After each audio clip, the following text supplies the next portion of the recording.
In the midst of the rush of an indifferent city, a widower millionaire crosses paths with a woman marked by hunger and abandonment. A simple request, just a piece of bread, awakens in him emotions that had been buried for years under the weight of loss and loneliness. What begins as a gesture of compassion transforms into an encounter capable of challenging prejudices, breaking social barriers, and redefining destinies. But when unexpected feelings arise, both will need to face not only the world around them, but also their own deepest fears. Before diving into this intense and transformative story, don't forget to subscribe to the channel and activate notifications for more stories that warm the soul. The wind cut through the streets of downtown Curitiba, with that dry coldness characteristic of a Thursday in July. The granite sidewalks of Rua 15 de Novembro reflected the pale morning light, and hurried pedestrians barely raised their eyes to one another, each carrying the invisible weight of their own worlds. Among them, in a dark coat and an expression that neither asked for nor offered anything, walked Helio Drummond, 56 years old. President of the Drummond Group, a logistics and infrastructure conglomerate with operations in 7 states. A man whose signature moved 8-figure contracts and whose schedule was protected by 3 assistants and a security system that cost more per month than most families earned in a year. That morning, however, Helio was not in his office on the 20th floor of the mirrored building in Batel. He was walking, alone, without a declared purpose, like someone who woke up in the wrong place and doesn't yet know where they want to go. The walk had begun at 6:40, when the silence of the penthouse apartment became unbearable. It was the kind of silence that has nothing peaceful about it. It was the silence of things that are missing, of voices that should be there and are no longer. Helio got up, put on his coat without a second thought, dismissed the driver and left on foot. Fernanda, his assistant, received a short message. "I'll arrive later. Don't cancel anything. Just reorganize." He didn't know where he was going. His feet led him along the most natural path, going down Avenida João Pessoa, crossing the pedestrian mall, entering the parallel streets where Curitiba showed its more everyday, more human, less rehearsed face. It was there on the corner of Rua Tibagi, with a nameless alley, that he saw the faded sign, Padaria São Camilo, since 1971. The window fogged with steam, the smell of bread coming through the crack in the door, the muffled sound of a radio playing something he couldn't identify. Helio stopped. He stood still on the sidewalk for a few seconds, like someone recognizing a place they had never been, but that somehow had always existed in their memory. He pushed the door. The interior was small, with a white formica counter, dark wood shelves filled with breads of all shapes, 2 round tables with plastic chairs tucked near the display window. A woman in a striped apron, perhaps in her 60s, was arranging trays behind the counter without haste. An older man was reading a folded newspaper at the back table. The smell was dense, warm, honest. Helio approached the counter. The woman in the apron looked up. "Good morning. What would you like?" He looked at the trays. Pão de queijo, stuffed cuca, artisanal loaf bread, fennel sweet roll. He didn't remember the last time he had eaten bread in a bakery like this. His breakfast was prepared by a nutritionist and delivered at 7:30 by a healthy meal service. But there, in front of those trays, he felt a strange hunger, which wasn't quite in the stomach. "A coffee with milk and—" He paused. 2 pães de queijo. "Ready in a second," the woman said without ceremony. Helio chose the table near the window. He sat down with the uncomfortable care of someone not used to plastic chairs. He took his cell phone out of his pocket, looked at the screen, opened nothing, put it back. Through the fogged glass he observed the street that was beginning to gain movement. It was then that he saw her. She was standing on the sidewalk on the other side of the window, outside the bakery, with her arms crossed over her chest as if trying to warm herself. She was in her early 20s, dark skin, hair tied up anyway with an elastic. She wore a jacket too thin for the morning cold and worn-out sneakers. What caught Helio's attention was not her appearance, but her expression. She looked at the bakery door with the kind of contained desire that only those who have truly gone hungry can have without drama, without crying, just the silent awareness of a need that pride still tries to hide. For a few seconds, she stood still like that. Then, like someone making a difficult decision, she pushed the door and entered. The woman in the apron looked at her without apparent judgment. "Good morning." "Good morning," the young woman replied, her voice low and controlled. "Would you sell just 1 pound de sal? The cheapest one you have." She opened her hand. She had a few coins. She had. The woman in the apron went to check the price, but before she could say anything, Helio heard himself speaking. "Please," he said without having planned it, "you can sit here." The young woman turned around. She looked at him with that immediate and justified distrust of someone who has learned that the kindness of a stranger is rarely free. "I don't need help," she replied carefully. "I know," Helio said calmly. "But I have 2 pains de queijo, and I won't be able to eat both. It would be a waste." A pause. She evaluated him. He kept his gaze steady, without a forced smile, without exaggerated gestures. Just the invitation. She approached slowly and sat in the chair in front of him, without touching his space, like someone who accepts a borrowed roof, but doesn't forget it's not theirs. The woman in the apron brought Helio's coffee with milk, and without him having to ask, placed another one on the table as well, along with a pain de queijo for each. "Thank you," the young woman said, almost in an inaudible voice. "You're welcome," Helio replied. For a moment neither of them spoke, only the soft noise of the radio, the steam from the coffee, the distant sound of the first morning buses. Helio looked at the table. The young woman looked at the bread like someone holding something precious. He didn't ask her name. He didn't ask anything. He just stayed there, present in that shared silence, feeling something he didn't know how to name yet, but that he vaguely recognized, like the memory of a long-forgotten sensation. Outside, Curitiba remained indifferent, cold, and hurried. But inside Padaria São Camilo, something small and impossible to measure had begun. Her name was Amara. Helio discovered this not because she introduced herself, but because the woman in the apron, whose name was Donna Odette, and who had owned the bakery for 32 years, had the habit of addressing people by name when they returned more than once. And when Amara thanked her and stood up to leave, Donna Odette said with the naturalness of someone who knows a face even without having learned the story yet, "Take care, Amara." The young woman turned her face for a moment, surprised as if she didn't expect to be recognized by anyone. She gave a slight nod and left without looking back. Helio stayed for a few more minutes with the coffee cooling in front of him. He thought about getting up and going. He thought about the contracts for the 10 o'clock meeting, the restructuring of the Paranagua branch, the 3 messages the financial director had left unanswered since the day before. Instead, he ordered another coffee. "Do you know her?" he asked Donna Odette when she passed the counter. The woman didn't seem surprised by the question. "She appears here from time to time, always asks for the minimum, always pays what she has." Donna Odette wiped her hands on her apron. "I never asked more than she wanted to tell me." It was an answer that said everything while saying nothing. Helio understood. He left the bakery at 8:10. He called Fernanda and confirmed he would be at the 10 o'clock meeting. He walked back along Rua 15, but slowly, with a different step than when he had arrived. The city was still the same, noisy, cold, indifferent. But he was carrying something new, uncomfortable, that he couldn't shake off. In the 10 o'clock meeting, he approved the restructuring plan with 2 precise comments and left before the coffee was served. At 2 in the afternoon, he cancelled a business lunch without giving much explanation. At 4, he stood at the office window looking at Parque Barigui below, the pine trees silhouetted against the grey sky, and tried to remember the last time he had felt something genuine.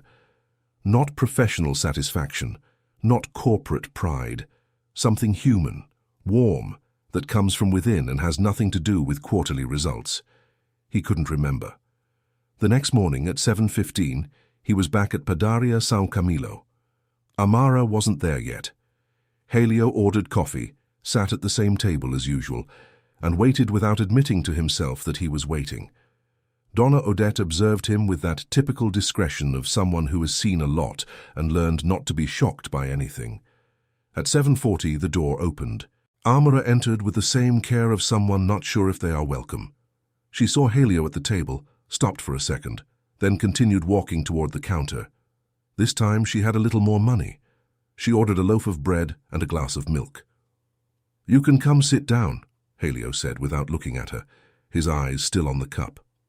She stood still for a moment. "You don't know me." "I know," he replied, "but the bread is better warm." She came. She sat in the same place as before with the same contained posture, arms close to her body, eyes alert. Donna Odette brought the milk and the bread without anyone needing to ask for anything different. This time, there was conversation. It wasn't Helio who started. It was her, with a direct and blunt question. "Why did you do that yesterday?" He looked at her. "Did what?" "Invited me to sit." "People don't do that." Helio considered the answer for a moment. "I had an extra bread," he said, repeating yesterday's justification. "You didn't," she said calmly. "You ordered two, but when I came in, you had just taken one from the tray. The other was still whole." He raised a corner of his mouth, something close to a smile, the first in he didn't know how many days. "You pay attention to things." "I learned to pay attention. When you have nothing, attention is what is left." Silence. Not the awkward silence of two strangers who have nothing to say, but the other kind, the silence of those who recognize something in the other without yet knowing what. "Helio," he said, extending his hand. She looked at the hand for a moment before shaking it. "Amara." "I know," he said. "Donna Odette told me."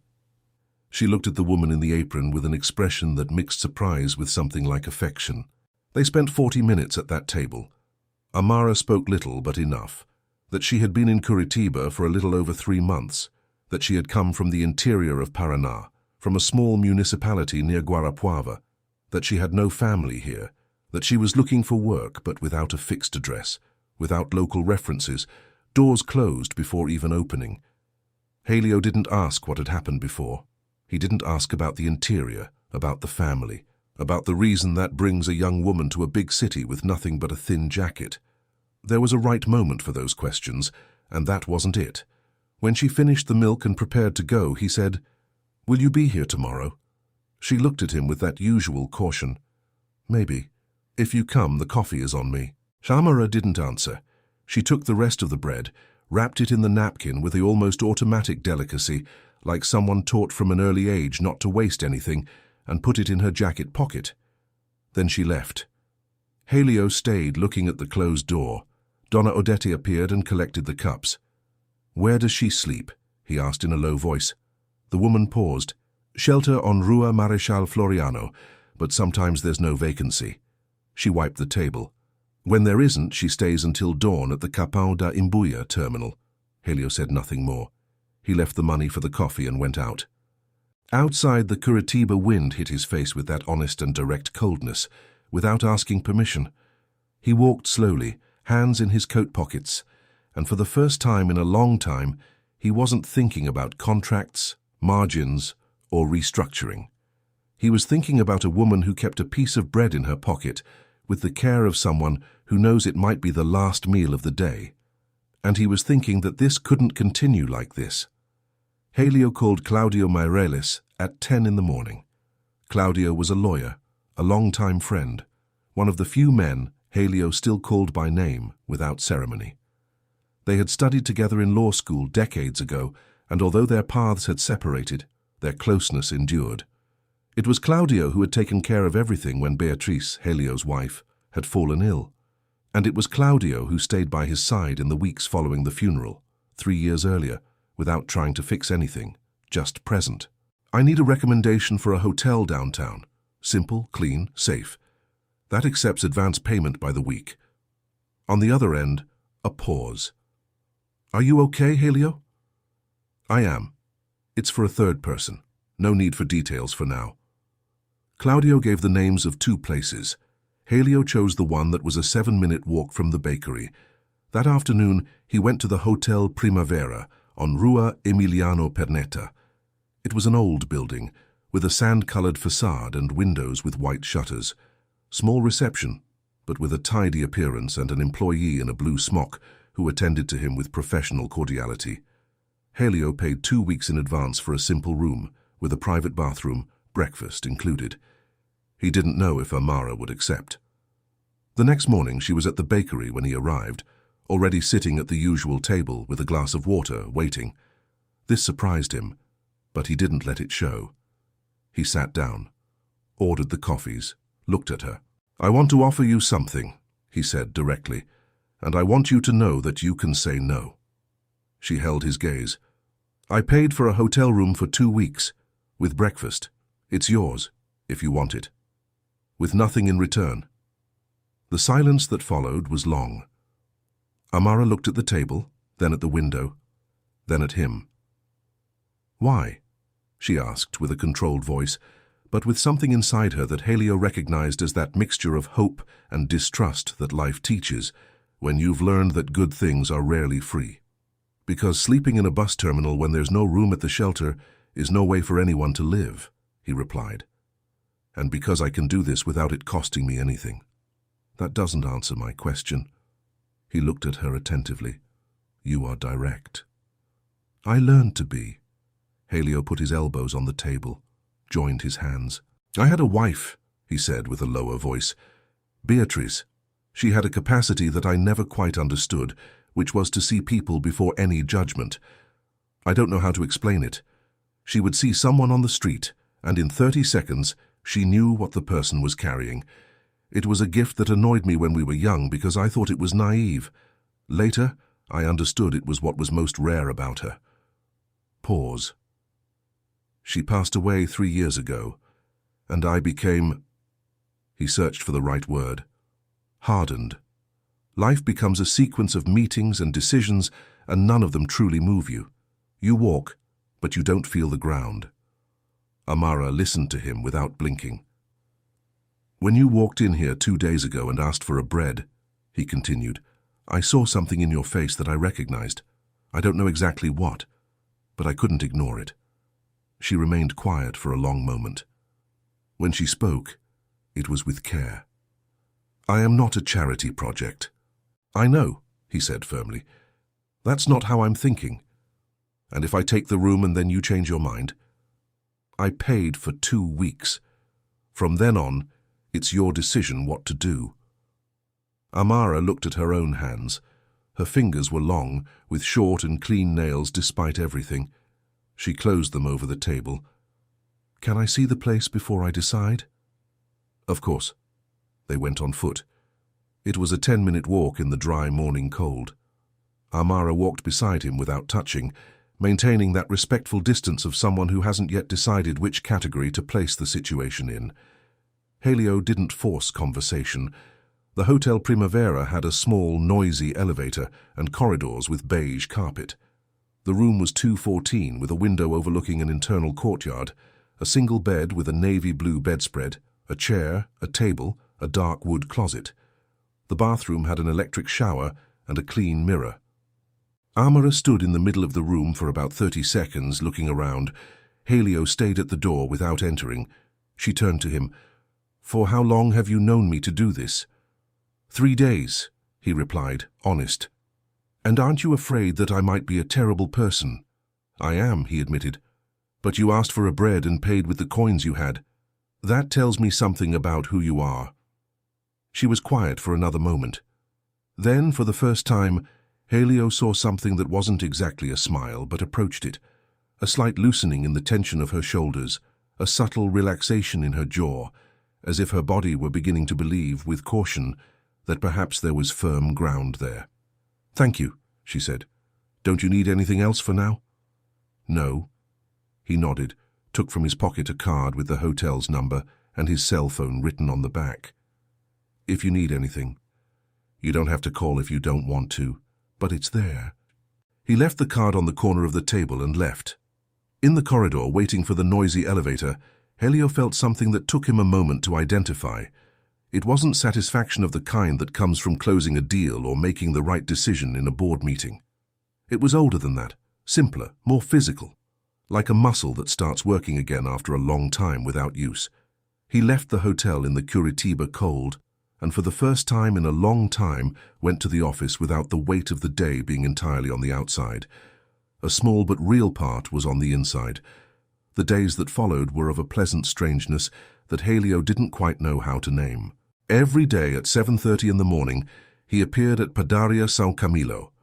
Every day Amara was already there or arrived a few minutes later. Donna Odette, with the discreet wisdom of one who observes without interfering, began to reserve 2 pain de queijo and 2 coffees with milk, without having to be asked. The window table became, in an undeclared way, a kind of shared territory. Amara opened up with the careful slowness of one who has learned that every word given can be used against you. But there was something in Helio's way of listening, without haste, without judgment, without that anxiety of one who wants to fill the silence with advice, that undid her layers of caution, one by one. He learned that she had worked before arriving in Curitiba in a clothing factory in Guarapuava, that she was responsible for quality control of the pieces before they were sent to retailers, and that she was good at it, that she had lost her job when the company reduced its staff, and that the owner, a man called only Seu Afrânio in her accounts, had warned her on a Friday that she might not return on Monday, without a letter, without notice, without anything. "And family?" he asked one day with the same care with which one touches a wound that might still be open. "I have an older sister," Amara said, "but she remarried, and the husband didn't want complication." That's the type of man who calls everything a complication when in fact he just doesn't want responsibility. "And you came to Curitiba because it was the nearest city with more options, and because staying where I was would remind me of things I don't want to remember all the time anymore." Helio didn't press. He kept that. Outside the bakery, his life continued its usual rhythm, but there was something subtly different. He arrived at the office with his head a little more present, paid attention to the people around him with an acuity that had atrophied. His assistant, Fernanda, commented one afternoon that he had said good morning to the janitorial team for the first time in months. He hadn't realized he had stopped doing that. It was in the second week that the situation began to complicate. Marcos, his eldest son, 30 years old, was in Curitiba for a few days for a board meeting. They went to dinner at the Dursky restaurant in Batel, as they always did when Marcos appeared. The conversation was good until the moment Marcos mentioned, with that tone of someone bringing information in passing, but actually testing the reaction. "Fernanda told me you've been leaving early some mornings." "Walking?" "Sometimes," Helio said. "Alone?" A brief pause. "I stop at a bakery downtown." He cut a piece of fish. "I talk to people." Marcos looked at him for a moment. People, plural. Donna Odette has had the bakery since 1971. Marcos smiled, but there was something beneath the smile. "All right, Dad, I just wanted to know if you're okay." "I am." But the conversation didn't end there. 2 days later, his younger brother Rafael called from São Paulo. Someone had said something to someone. Curitiba had that way about it. The circles of the local elite were small and information traveled fast. "I heard you're getting involved in a complicated situation," Rafael said bluntly. "No one is getting involved in anything," Helio said, with the patience of one who already expected this call. "Dad, you paid for a hotel for a woman you don't know. That is exactly the kind of thing journalists love, or worse, that someone can use against the group." "Rafael, I'm worried about you. Since Mom passed away, This conversation," Helio said firmly, "is not going to happen over the phone, and it's not going to happen now." He hung up calmly. He sat in the office armchair for a few minutes, looking at the ceiling. He wasn't angry. He was, in fact, with a cold and strangely peaceful clarity. He had done the right thing, and the resistance of the people around him wasn't going to change that. What truly bothered him happened the next day, when he arrived at the bakery and found Amara with a closed expression, arms crossed, looking out the window. "What happened?" he asked, sitting down. "Yesterday afternoon I went to a job interview." She spoke with a controlled voice, but he already knew enough to know when she was holding something back. "It was at a haberdashery over on 7 de Setembro. The owner received me well, seemed to like me, it was great. Then she asked for proof of address." Silence. "I gave the hotel address." And her face changed, Helio completed without needing to ask. She kept looking at the paper, then at me, and said that the job profile had changed. Amara closed her hand over the table. She didn't say anything else, thanked me, and opened the door. Helio remained quiet. "It's not fair," she said, with that contained anger of one who doesn't want to lose composure but is reaching the limit. "I have experience. I know how to work. I just don't have an address that looks like what people want me to look like." "I know," he said. "You don't know," she replied, not with hostility but with honesty. "With all due respect, you never had to prove you deserved to occupy a space just because the address on the paper was wrong." Helio looked at her for a long moment. She was right, and he knew it. "You're right," he said. She looked at him, surprised by the lack of defense. "But it won't stay like this," and he continued. "I'll think about how to resolve the address issue, and if you're up for it, I have a different recommendation for where to try." Amara studied him. "Why do you keep doing this?" "Because you kept the bread in your pocket with the same care with which my wife folded cloth napkins on visiting days." He paused. "Some people have a way of treating small things that says everything about who they are." She looked away to the window. Outside, Curitiba was covered in fine mist, the kind that blurs the edges of things without erasing the outline. When she turned her gaze back to him, there was something different in her eyes. It was no longer just caution. It was the beginning, still faint, of something like trust. The contact Helio reached out to was named Vera Lucia Braga, owner of a haberdashery and fabric store in the municipal market of Curitiba in the San Francisco neighborhood. Vera was 61 years old, with short-cut white hair and an almost disconcerting objectivity that Helio had always admired.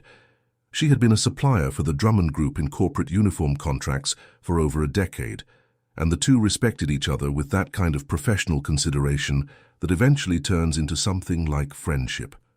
Helio met her at the market itself on a Wednesday afternoon, among rolls of fabric and the characteristic bustle of the place. "Vera, I have a recommendation for you," he said directly. "A young woman with real experience in quality control in clothing factories, worked for years at a haberdashery in the interior. Honest, attentive, knows how to handle fabric, knows how to organize stock." Vera looked at him over her glasses. "And what's the catch?" "She's in a situation of rebuilding. No local references yet, no employment history in Curitiba, but I vouch for her." Vera was quiet for a moment, rolling and unrolling a corner of plaid fabric in her fingers. "You never brought me a personal recommendation before, Helio. I never had a reason before." She studied him for a few more seconds. "Send her to me tomorrow at 9. Helio called Amara that night. It was the first time he had called. Until then, the meetings had all been at the bakery without prior arrangement, as if both knew they would be there. She answered on the second ring. "There's an interview tomorrow at 9, he said. "Municipal Market of Curitiba, Braga Tecido store. The owner is named Vera. She knows she's going to receive you." Brief silence.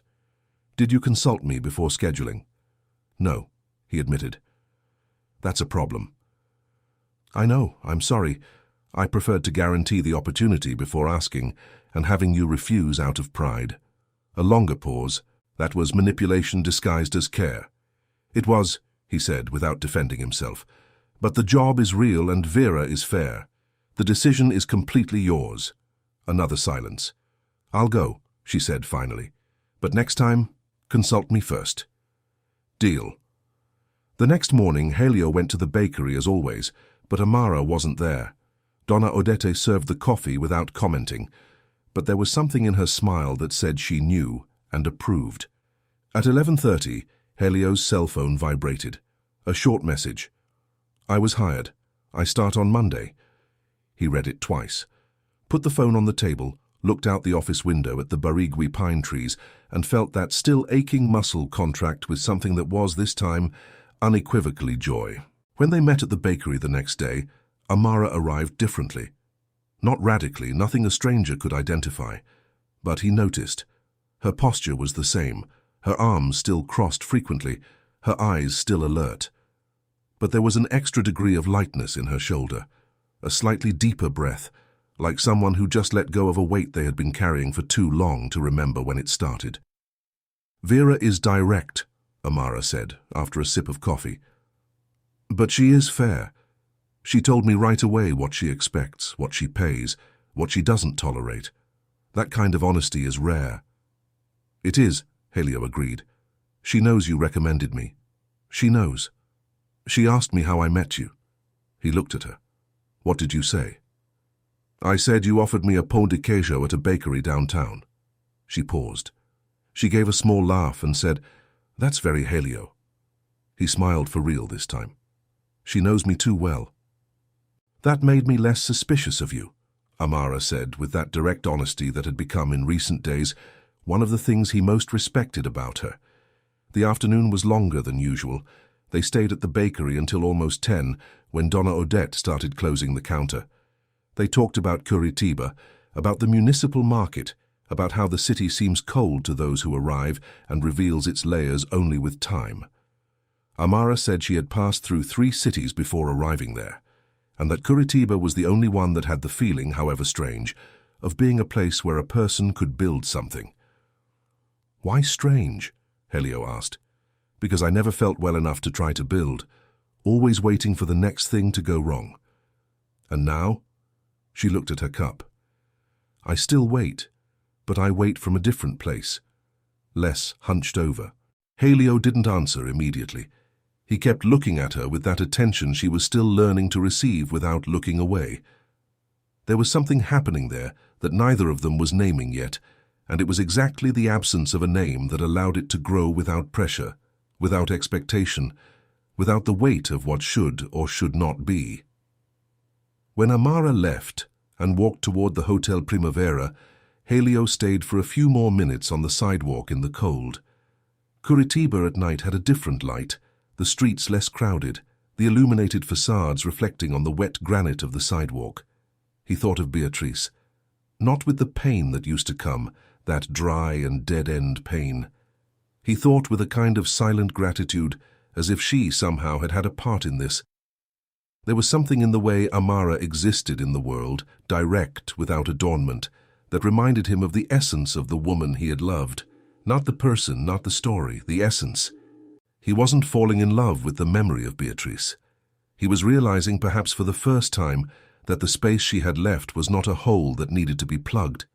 It was an open place, still capable of receiving something new. He walked back to the car with this thought, letting Curitiba at night do what Curitiba does, exist with that cold and contained beauty that only those who stay long enough learn to recognize. Amara's first week at Vera's store went well. The second went even better. She had a natural way with fabrics, knew how to identify weave defects from a distance, organized the stock with a logic of her own that Vera initially questioned and then adopted. The store's oldest customers began asking for her by name. A lady with wine-dyed hair, who went every Thursday to buy linen for her studio in the Centro Civico, told Vera that the new girl was the only person in years who had understood right away what she wanted, without needing to explain twice. Vera passed the comment to Amara on an empty counter morning, with the objective dryness that was her trademark. You have a talent for this. Don't waste it. Amara said thank you without making a drama of the compliment. But at night, in the room at the Hotel Primavera, she sat on the edge of the bed for a long time, looking at the wall, feeling the weight and the lightness together of what was happening. 3 weeks ago, she was sleeping in a bus terminal when there was no room at the shelter. Now she had a room, a job, a salary that would arrive at the end of the month. And she had those mornings at the bakery. They had changed in an almost imperceptible way.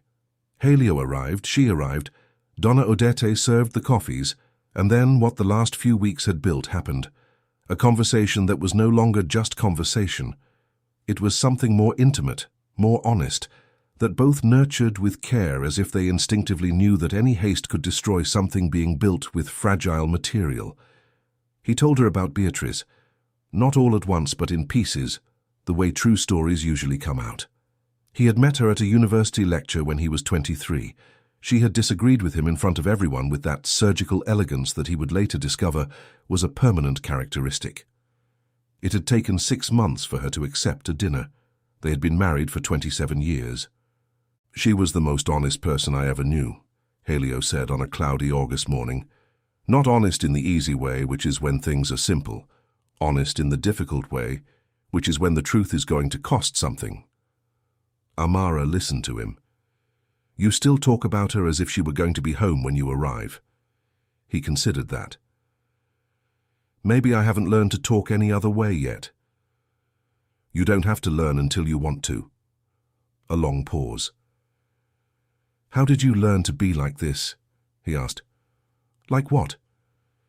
With this clarity, this ability to say the right thing without making everything heavy. Amara looked out the window. A bus passed slowly in the mist. When you have no one to spare you from the difficult things, you learn to deal with them fast. She spun the cup between her palms. It's not wisdom, it's adaptation. It was in that week that the episode happened. On a Thursday afternoon, Helio left a meeting at the Quartier building in Batel and ran into his sister-in-law, Denise, Raphael's wife, in the parking garage corridor. He met her by chance, or almost. Denise had that kind of elegant and calculated presence that never seems accidental. Helio, she called him with a precise smile. Good to see you. Raphael is worried about you. He can call me and tell me that. You know how he is. It ends up coming out wrong over the phone. She adjusted her bag strap. We just want to understand this situation. What situation, Denise? She looked at him with that patience of one who practices patience. This young woman. They say you are very close to her, that you put her in a hotel, got her work. People talk, Helio, and what they say isn't pretty. Helio stared at her calmly. What exactly do people say? She made a strategic pause. That you are in a vulnerable phase, that she might be taking advantage of that. She asked for a bread, Helio said. Paid with coins she had. She didn't ask me for anything beyond that. I was the one who offered everything else. Sometimes people learn to ask without asking. Denise, he said, with the tone of someone closing a conversation, not starting one way, you have never met Amara. You are in no position to talk about who she is. He left without waiting for an answer, but the conversation stayed, not because it shook his certainty about Amara, because it revealed that the world around them was ready to build a version of the situation that was more convenient than true, and that Amara, when she found out about it, would carry a weight she hadn't asked to carry. He went to the bakery the next morning and found Amara already with the coffee in front of her, reading a folded newspaper that Donna Odette had left on the table. She raised her eyes when he entered. You look tired, she said. I slept poorly. She didn't ask more. She waited more. After a few minutes, he told her about Denise, without drama, without overqualifying, just the facts of the conversation. Amara heard everything. She was silent for a time too long to be just reflection. Then she said, I knew this was going to happen. Amara, I'm not angry with you. She folded the newspaper carefully. I'm angry at existing in a world where a man helping a woman in a difficult situation can only be a scandal or naivety. It can never be simply right. Helio looked at her. For me it is right. For you it is. She faced him. But you don't have to prove anything to anyone. I do. He didn't answer. Because she was right, and no answer he had was going to change that. He just stayed there at the table, in the cold inside the bakery that wasn't a cold of temperature but of something older, while outside Curitiba continued being Curitiba, beautiful, cold, and absolutely indifferent to what two strangers who were no longer strangers were trying to build inside a neighborhood bakery. Vera was the one who discovered it first. One afternoon in September, while organizing the paperwork for new stock arrivals, she found among the documents Amara had filled out on the day of hiring a copy of a diploma she hadn't checked carefully before. The date, the name of the institution, the course. Vera stared at the paper for a long moment, then went to the counter where Amara was labeling rolls of crepe Georgette with a quiet concentration. You graduated in administration? Vera asked, with her usual objectivity, but with a different tone underneath. Amara raised her eyes. There was no startle, just that calmness that sometimes seemed older than she was.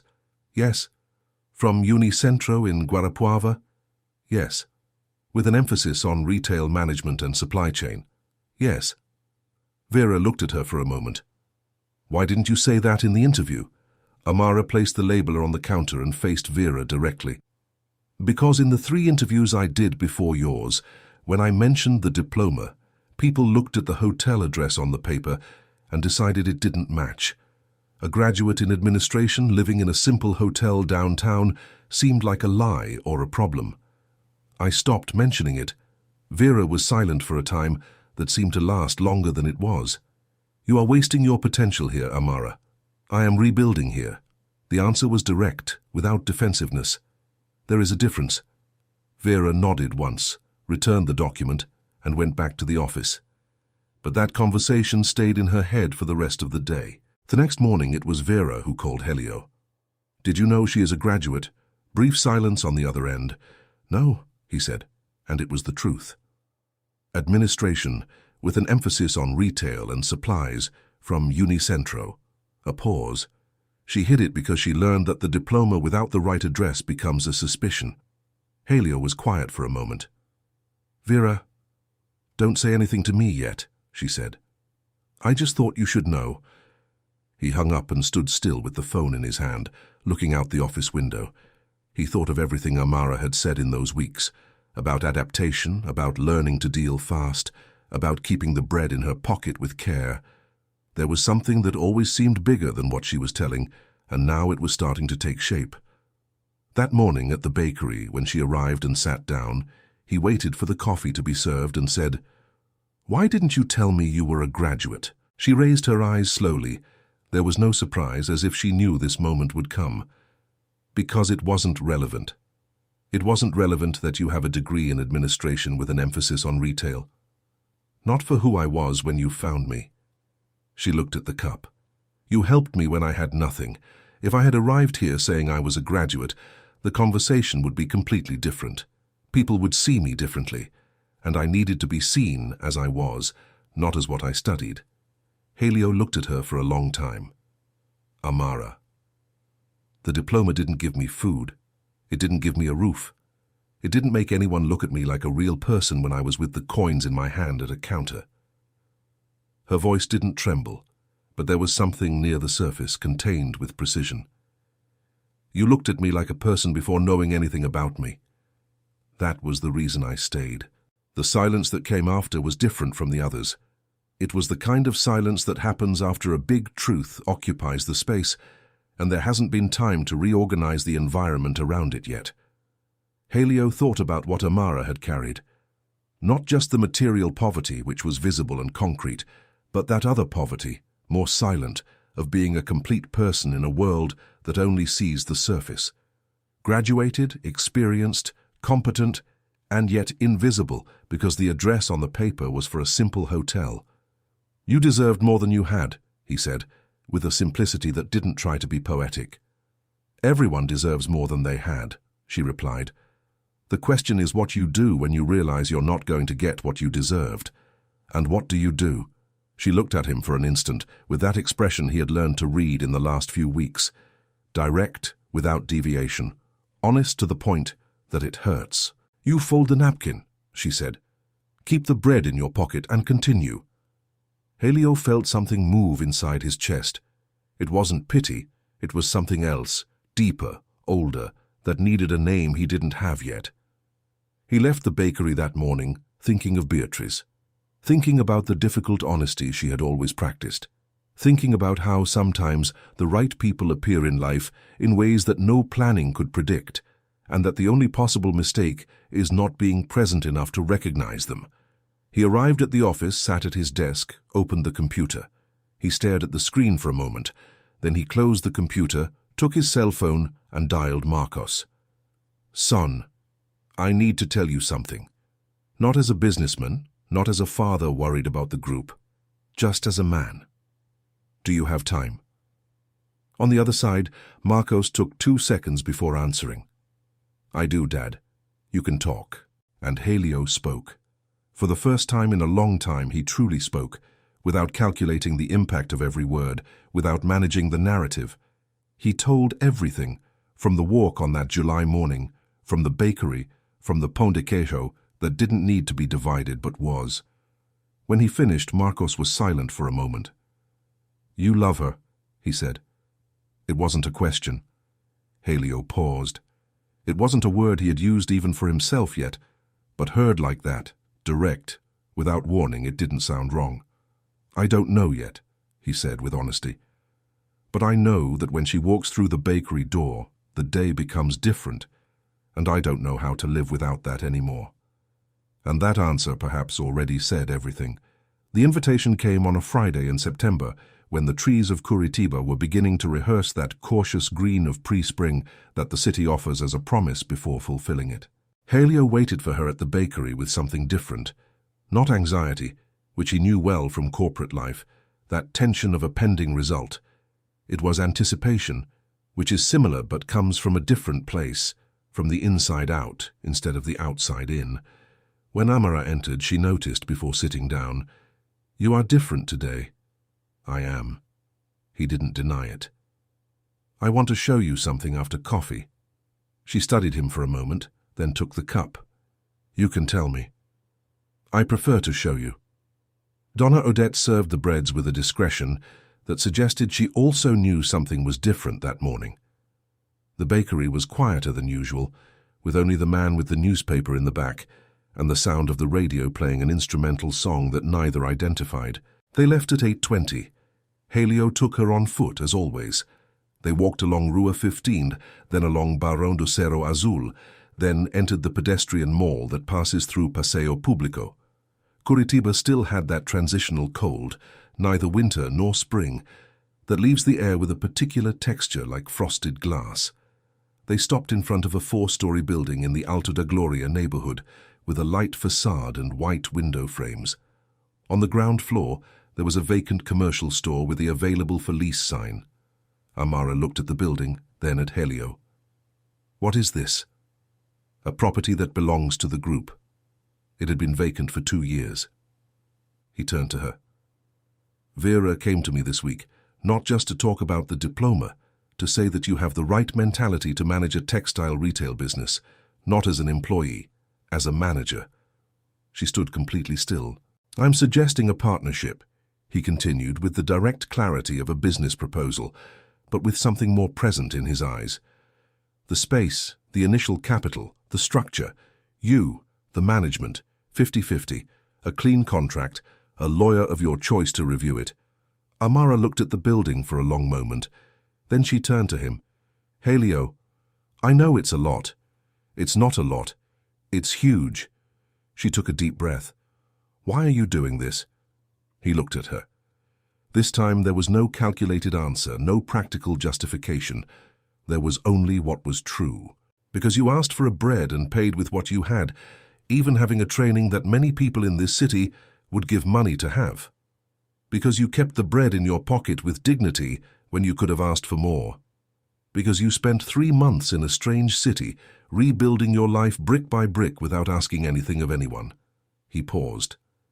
"And because I spent 3 years inside a penthouse apartment slowly dissolving, and one morning I walked into a bakery and sat at the same table as you and started coming back." The wind passed between the two of them. That Curitiba wind that doesn't ask permission. Amara stayed looking at him.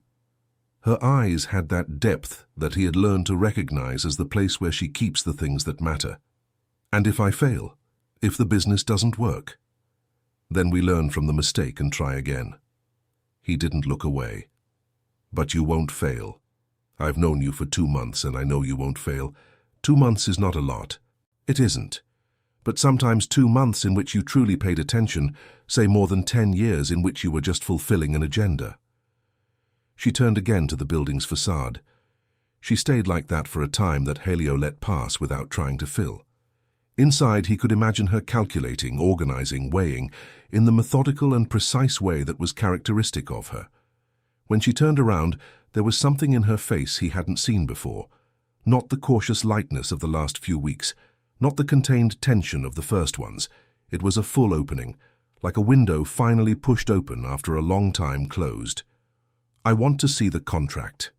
Helio let out his breath. "Claudio Mireles will send the draft later today. And I want an office with a window," she said. He gave the laugh that hadn't come out in a long time. Clean, spontaneous, the kind that has nothing of performance. "You have a window."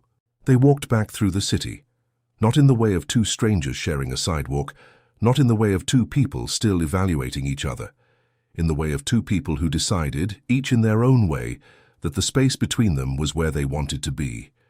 On the corner of Rua Tibagi, in front of Padaria São Camilo, Amara stopped. "I want to go in again." "Now?" "Whenever I am confused about who I am or where I came from, I want to be able to walk in here and order a coffee and remember that it was at this table that my life changed." She looked at the steam-fogged window. "This needs to remain accessible." Helio looked at her with that attention of someone who saves the whole scene. "Then we'll come whenever we need to." Donna Odette opened the door before they needed to push, as if she knew. "Coffee?" she asked, with her striped apron and the smile of someone who watched the whole story. "Two," Amara said. And they sat at the window table, in the same place where everything had begun, while Curitiba outside rehearsed spring with that shy and persistent green that doesn't ask permission to exist. 6 months later. The store was called Ancora Textil, a name chosen by Amara on an October afternoon, while Helio waited with 2 coffees in hand, sitting on a delivery crate in the middle of the empty space, still without shelves. "Ancora," she had said, like someone testing a word before adopting it, because an anchor doesn't stop the boat from moving, it only ensures it knows where it is. Helio hadn't responded immediately. He kept looking at her with that attention that had become the most constant thing between them. "Perfect," he said finally. The inauguration happened on a Thursday in March, with spring already established in Curitiba, and the sun that the city keeps as a privilege for the days it decides to be generous. Vera Lucia Braga was there, with her usual objectivity and a bouquet of yellow flowers that she delivered without comment. Claudio Mireles appeared with his wife, and stayed longer than expected. Marcos, Helio's son, arrived from São Paulo specifically for the inauguration and spent a long time talking to Amara about stock management, with a seriousness that said more than any explicit approval. Rafael didn't come, but he sent a flower arrangement and a short message that Helio read and didn't respond to immediately, saving it for the right moment. Donna Odette appeared near the end of the afternoon with a tray of pão de queijo wrapped in craft paper. "I didn't come empty-handed," she said, with her apron replaced by a flowered blouse. Amara hugged her with that hug of someone who learned that not all affection needs to be contained. The store had a large window facing the street, light wood shelves, fabrics organized by texture and color, in a system that Amara had designed herself during the weeks of preparation. There was a cutting table in the back and 2 mannequins in the window, with combinations she had personally assembled, paying attention to what Vera's customers always sought but never found in one place. In the 3rd month, the accounts closed in the black. In the 5th, Amara opened a second line of products with suppliers from the interior of Paraná that she had mapped back in the Guarapuava days, without ever having imagined she would use that knowledge like this. And every morning, without exception, before opening the store, she walked into Padaria São Camilo. Sometimes Helio was there, sometimes not. But when he was, they sat at the same window table with the same coffees with milk and talked the way you do when you no longer need to prove anything to anyone, with the tranquility of someone who knows where they are. Helio had learned in those months that loving someone after a great loss is not betraying what was. It is honoring what that loss taught. Beatrice had taught him that real presence is rarer than any material achievement. And it was exactly the real presence of a woman with coins in her hand and dignity in her eyes that had made him return to the world. Amara had learned that receiving help without losing oneself is one of the hardest things there is. That dignity is not never needing anyone. It is knowing how to choose from whom you accept what. On an April morning, while the steam from the coffee rose between them and Curitiba warmed up in that peculiar way the city has when it finally decides to deliver autumn with some grace, Amara looked at Helio and said, without preparation, without ceremony, "Thank you for not going away that day." He looked at her. "You are the one who stayed. Because you didn't try to save me." She held the cup with both hands. "You only offered me a chair."